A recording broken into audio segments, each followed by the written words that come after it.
So, let's warp out to Orlando. We got some nice stuff out of that. Was it worth? Maybe. Gotta show off everything eventually anyway. Rest at this bonfire, because if we die over here, we'll, have to go... We'll end up going all the way back to that Darkroot Basin bonfire, so I might as well do that and fill up that one Estus flask that I used. I want to say I talked to her after the end of the last video, so I'm not going to do it now. That said, I haven't edited the last video at this point. Fun fact, I've had that last video of that session sitting on my hard drive forever, and I just never... couldn't get the energy up to do it. But either way, remember that golden door? We're going to go check that out now, because placing the Lord Vessel actually got rid of those barriers.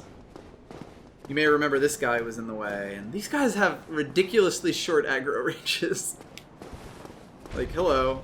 Honestly, I don't even really care to fight him. Like, there's not much reason to. I don't think he'll chase us very far. At all? Yeah, a little bit. Either way, we can outrun him any day of the week. So, this door over here is kind of interesting, because, like, we're obviously in this... the grand city of Orlando gives away to this hill section really, really quickly, but then suddenly turns back into this, you know, lovely masonry. It kind of gives you this impression that you're going to somewhere very different, despite the fact that it may look superficially similar. Let me back up here, and yeah, there we go. So do you remember that tower from back when we fought the gargoyles when we were on the church roof? We're finally gonna get to go there, and it's gonna be a fun time, maybe? I don't know. In an interesting callback, there's actually a boar here. Remember this guy? Olay. Now, unfortunately, you can't cheese him the same way that you could cheese the Boar and... oh god. Ow. You can't really cheese him the same way that you could cheese the one in the Undead Parish. This time, you're really fighting him for real. And in fact, they've actually taken away several of the ways that you could have defeated this guy in the past. Oh, Jesus. Yeah, this guy hits like a fucking truck. I should be dead. I should be very dead.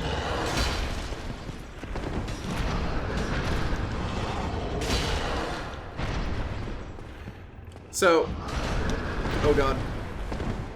I did not know he didn't attack when he did that sometimes. Huh. Go figure.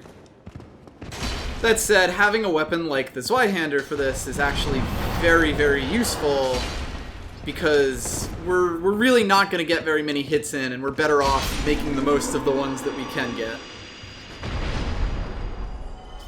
Either way, we get a Fangboar helm out of that. What do you know? That is actually a sometimes drop that the boars have. But because the boars are limited enemies, when you kill the last one, you are guaranteed to get it. That might have been the last one, though. I can't remember. I feel like there's one more. Right here.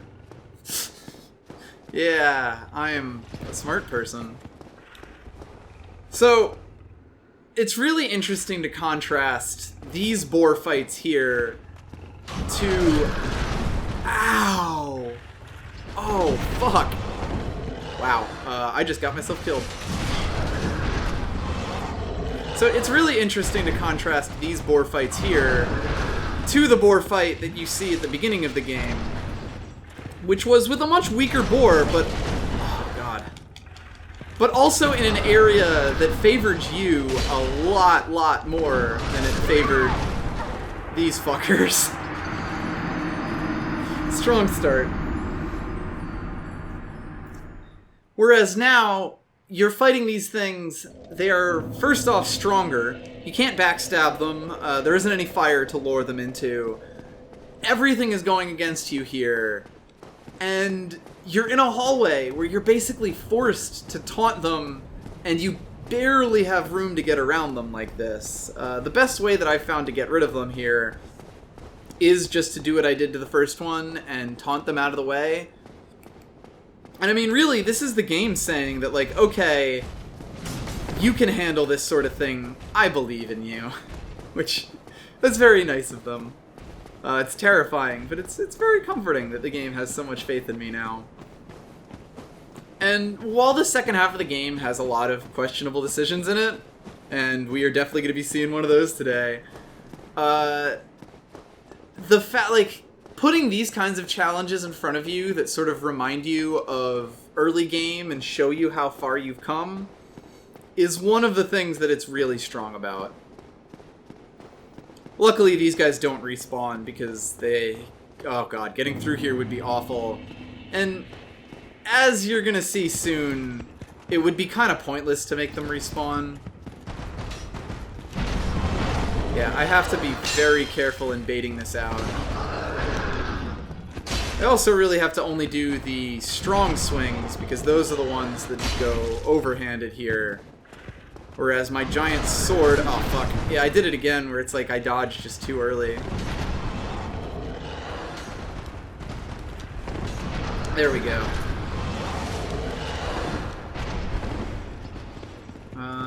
Oh, I have not reached your aggro range yet.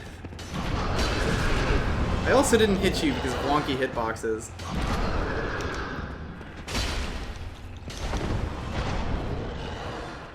A lot of beating this guy... Ow. Is kind of zoning him effectively. Because when you're at a longer range, he's much more likely to use these charging attacks. Whereas when you're just about medium from him, he'll use a lot more of these close range attacks that are much more predictable and much easier to dodge out of the way of. Like, as you can see, the parts that were chumping me were always his charges, where he can always just go a little bit longer if he hasn't met you yet. So you're really forced to fight him in a much more tactical way. By the way, the build that I'm using right now is not quite a PvP build, but it is very, very close to one, so I'm sure some people will be happy. Anyway, we actually reach a warpable bonfire right after that, so it kind of would have been a bit of a dick move to make those two respawn, because you would have had to kill the two of them and then come back to them. I don't know, the whole warp feature is something that kind of changes the entire way that you explore this game. Like, it makes a challenge like that two hallway, like the two Boar hallway, where there's literally like those two enemies and some of those giant suits of armor are the only thing between these two bonfires. And the way that you can, like, you know, the way that you design an encounter when you have warp between these two bonfires and when you don't have warp between these two bonfires, it sort of changes the feel of the entire thing. Like, because you can warp here, you could make a pretty strong argument that you actually don't need to make those two Boars not respawn, or, you know, single-time enemies. But I don't know. It's kind of strange. Like, if you couldn't warp, it would be a huge dick move to do that, but it would also sort of cut this area off. I don't really know where I'm going with this. It's a bit tough and weird. Let's talk about this area that we're in now. I can't remember if the name cards come up, because I was ranting about things. Either way, this is the Duke's Archive, and the first thing you'll notice is these things that look sort of like music stands at first, but the books on them are very clearly regular text. Another common thing that you'll find around here is this kind of lectern thing, I suppose, possibly a podium.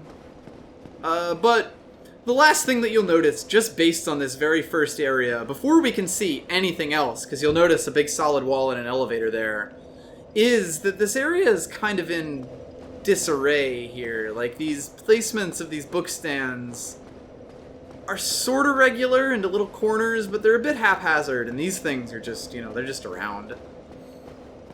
And, you know, there's this kind of strange instrument just sitting out around here.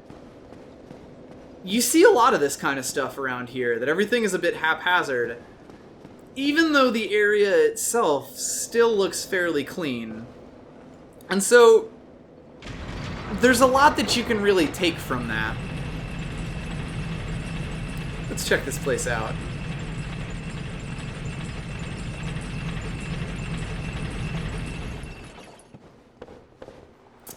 Welcome to the Duke's Archive.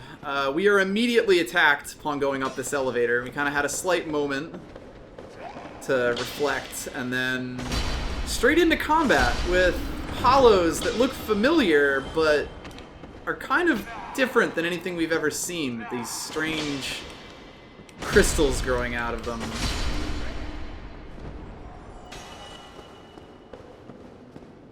You're also put into a combat encounter where you kind of have to use the geometry, because not only do you have an arrow guy running at you, or shooting at you here, there is also a mage in the bigger room who will happily fire on you if you're not careful. So not only do you have this arrow dude here, ow, the arrow guy who has been covering these melee hollows is covered himself by a mage.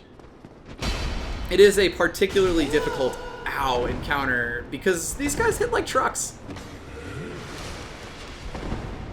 And as I've mentioned, I am no longer using a shield for a lot of this stuff, so I can't really tank hits on these guys quite as well as I was able to.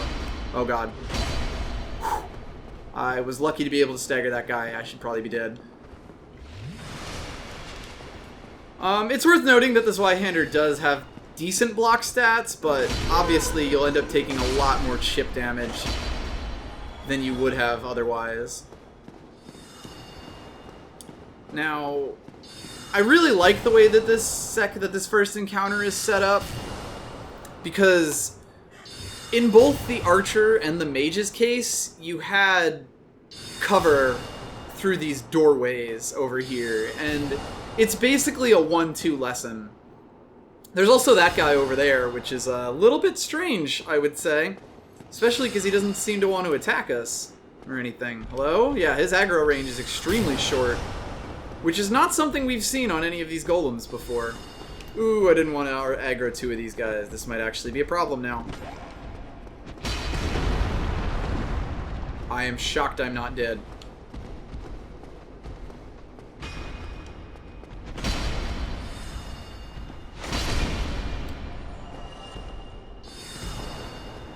I'm not sure how strong this guy is relative to the other ones. He's definitely stronger than the other ones we fought, because obviously we haven't hit him.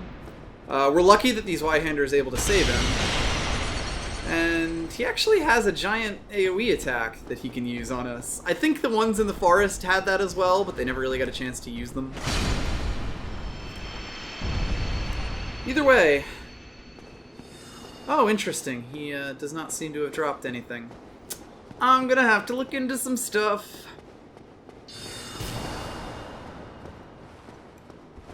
There's a bit of a weird thing that I'm probably just missing one of the activation conditions for. So, as we actually saw when I went to aggro this guy, this mage has one last annoying trick, and that is that there are other hollows that it buffs! Oh god, I am gonna have to kill this guy fast. Luckily, if there's one thing this Y-hander can do, it's kill things fast. There we go. So, now we are officially in the Duke's Archive. What the fuck did I just... Why am I have no idea why that just happened. Either way, we are now officially in the Duke's Archives, and we already have an archer firing on us. This is a big, difficult area that can be, oh god, very tough to manage.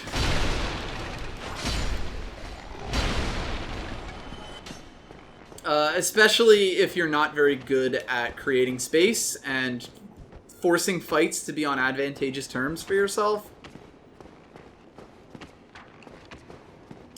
Because, as you can see, I was immediately attacked by several of these crystalline hollows that do a ton of damage. There are archers around here that, again, just do a ton of damage to you. And everything is sort of designed to be a bit of a pain in the ass around here. So, in general, the best way to handle this kind of area is to just take it slow and steady, fight using the terrain to block off archers. There are these giant, beautifully rendered bookshelves.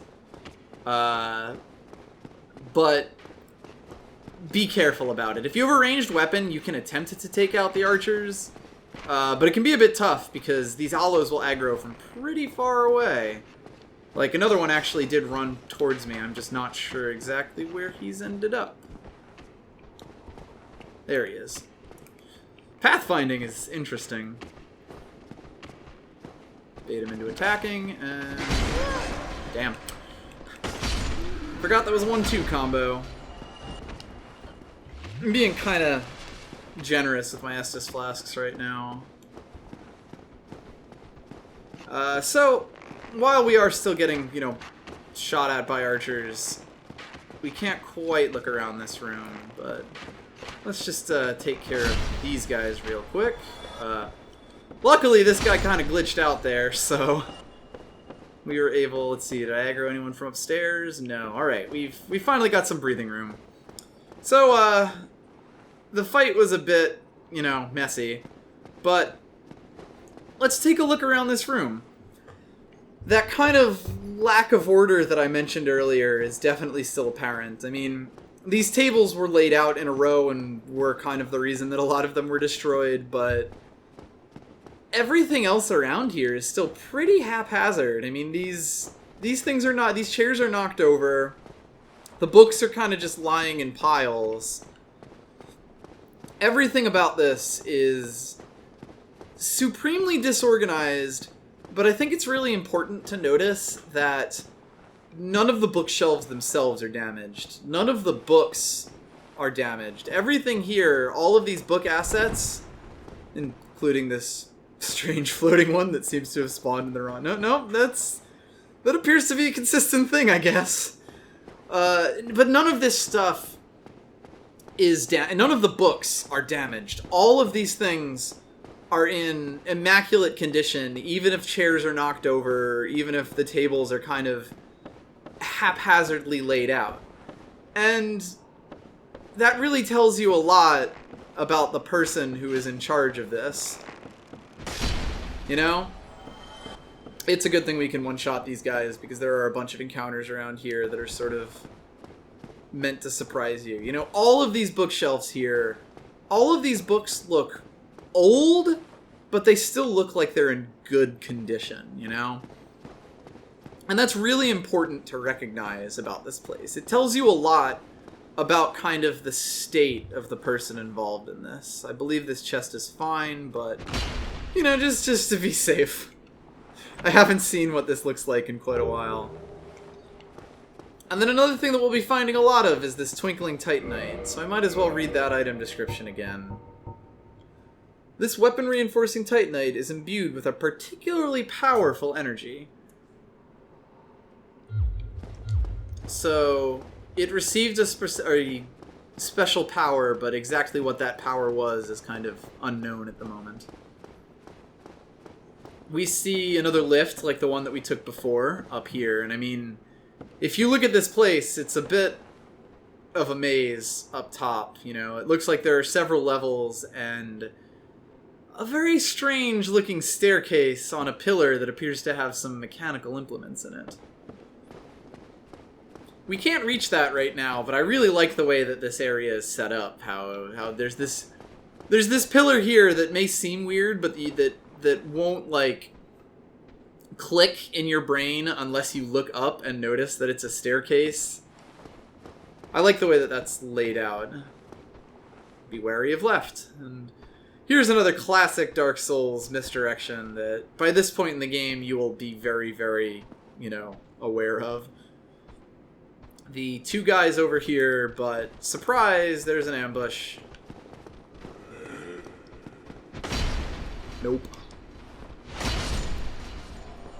The Zweihander actually is one of the better weapons in PvE in the game because it staggers so many enemies that you would otherwise not really have a good way of dealing with. Like, honestly, One of the changes that I think was one of the best ones that they made to Dark Souls 2 and especially Dark Souls 3 was that it took a lot less to stagger enemies, especially smaller ones and even bigger ones.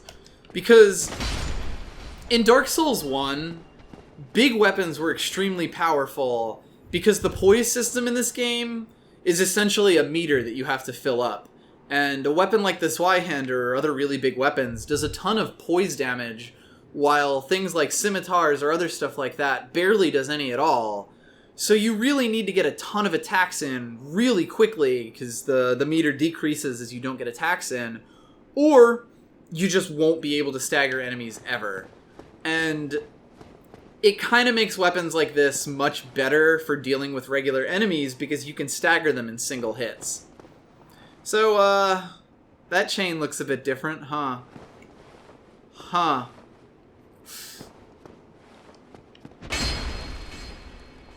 Not that. Although that echo is really fantastic. I don't think that echo exists in most other places. Oh, wow. I never noticed that before. Wow. I don't think I've ever noticed echoes like that in this game. Anyway, this is a mimic. Surprise, surprise. Ow. This is a terrible place to fight a mimic. But luckily, we can actually lay him the fuck out with our two-handed swing. For our trouble, we get a crystal knight shield. I'm not sure if we have one of these. Let's find out. This might be a different thing altogether. Okay, no, this is actually just a regular knight shield with the crystal attribute, because that is a thing in this game that exists. This medium metal shield is elegantly carved and painted. Although it is thought to have been used by ancient knights of the nobility, its defense capabilities are similar to other shields. I believe that this is a shield that we got way early in the game that I might have, like, put away somewhere. But it doesn't seem to be in my inventory. I might have thrown it into stasis or whatever. Anyway, importantly, yeah, I probably put it into my box. But importantly, this is just a regular shield with this crystal attribute. And it, you know, obviously, there's a lot going on with crystals in this place. So it's sort of telling us things about all of this. A minute left.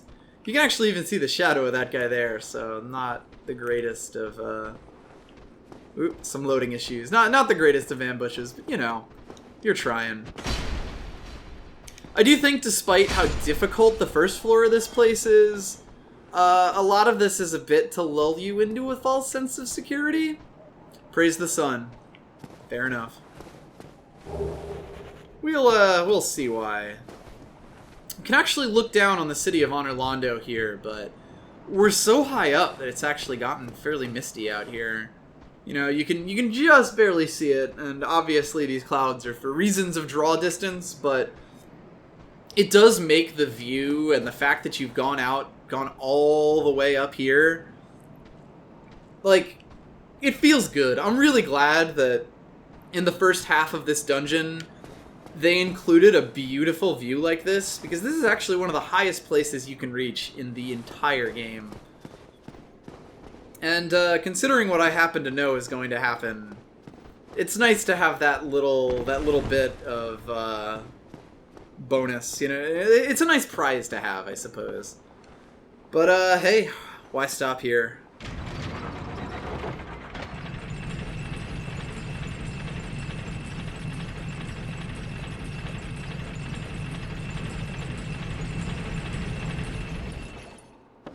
This part actually takes us even higher, quite possibly into the tower that we've been seeing, the sort of signature of this area. Try lever. Thanks, that'll just bring this up if it's not already. Find another one of these books, but we seem to find some crystallization happening here. This is getting very haphazard, I would say.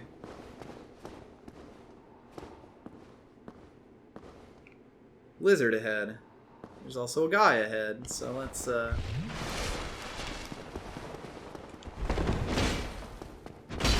Man, a guy with a big weapon, but unfortunately for him, I also have a big weapon. The Zweihander is fantastic at fighting in hallways like this. The side swing is pretty bad because it will often just smack into walls and screw you over, but the overhand swing when the enemy doesn't have any room to move left to right is just killer. So you'll notice that that sound that just got made was the human death sounds. That was sort of like a special enemy, basically. Oh, damn. I guess that guy noticed us before we ever even saw him. Imminent death. Ring. And now we're coming up to one of the perhaps more controversial parts of the game. Imminent death. All these messages are going to warn you about things, but the Dark Souls messaging system is not perhaps the most robust.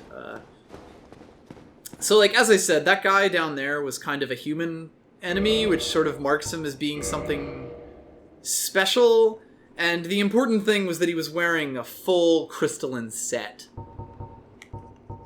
And given all of the crystallization around here, perhaps you've seen or perhaps you've made the connection by this point in the game, though I certainly wouldn't blame you if you hadn't, between curses and crystallization. With that, let's fight Seath the Scaleless.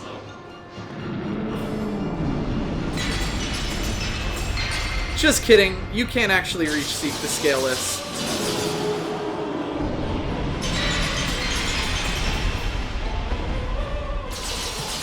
He is up on a ledge, and none of his air attacks will do any damage to him. See you later! A fun fact that almost no one knows about this encounter, because why would you know anything about this? You can leave it. Now, this is one of those things that people really debate, whether or not this is quote-unquote fair, because that is an unwinnable boss fight. It is, I believe, the only one in the game, and you can't do any damage to him. If you try to use spells or range damage, he will heal instantly, he will kill you, and he will curse you. You notice the curse statues that were in there. And if I'm being honest, that's pretty shitty. This is one of those things that probably could be a defensible decision in other games, but in Dark Souls, you're really conditioned to feel like fights are always winnable if you might not be powerful enough for a fight, but if you dodge roll and hit just the right ways, or if you equip yourself in just the right way, you can win. And this is basically one of the only fights in the series that the literal only way to proceed is to die. And that's kind of shitty, honestly. So let's get this over with.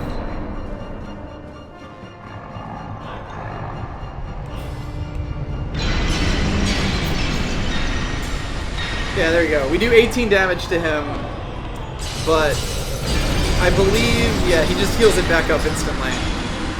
God, I am gonna have to lower the fucking volume of this thing. It'll probably be less than the recording. But anyway, so you die to him. You break your rare ring of sacrifice if you happen to know to put one on there.